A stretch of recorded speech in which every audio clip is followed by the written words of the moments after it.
కాకినాడ జిల్లాలో గ్రామీణ భారత్ బంద్ విజయవంతమైంది. జిల్లా కేంద్రంలో సంయుక్త కిసాన్ మోర్చా ఆధ్వర్యంలో భారీ ర్యాలీ నిర్వహించారు. అన్నదాతలు పండించిన పంటలకు కనీస మద్దతు ధరకు చట్టబద్ధత కల్పించకపోవడం అన్యాయమని పలు కార్మిక, కర్షక నాయకులు అన్నారు.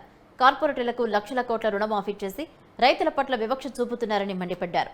ప్రజా, రైతు వ్యతిరేక చట్టాలను కేంద్ర ప్రభుత్వం వెంటనే రద్దు చేయాలని డిమాండ్ చేశారు. 750 మంది రైతులు అమరులైనారు. కనీసం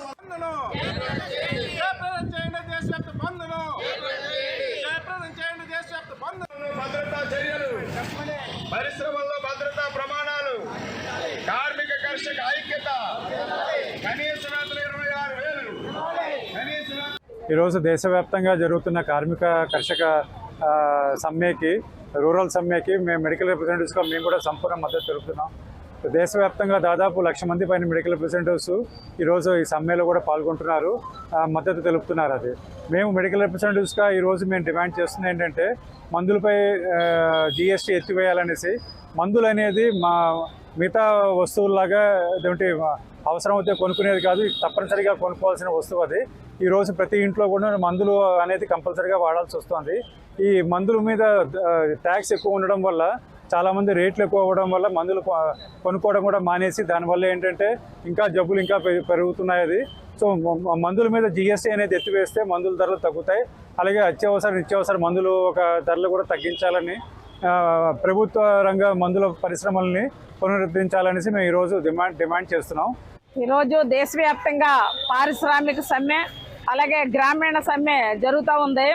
దేశవ్యాప్తంగా జరుగుతూ ఉంది. కేంద్ర ప్రభుత్వం చాలా దుర్మార్గంగా, కేంద్ర ప్రభుత్వం నరేంద్ర మోడీ అధికారంలోకి వచ్చిన తరువాత, అంటే 2011 తరువాత ప్రజాకంటక విధానాలను అవలంబిస్తూ ఉంది.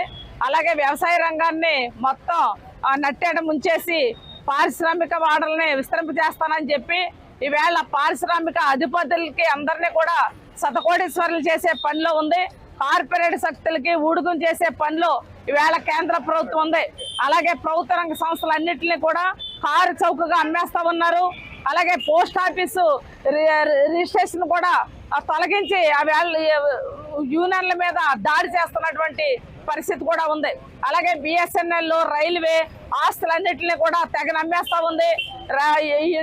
ఎయిర్పోర్ట్లను కూడా అమ్మేస్తా ఉంది, ప్రైవేట్ పరం చేస్తూ ఉంది. పారిశ్రామిక గ్రామీణ సమ్మె ఉందో, ఈ సమ్మెని విజయవంతం చేయాలని కార్మికులందరికీ విజ్ఞప్తి చేస్తూ ఈవేళ రాష్ట్రంలోనూ అలాగే కాకినాడ జిల్లాలో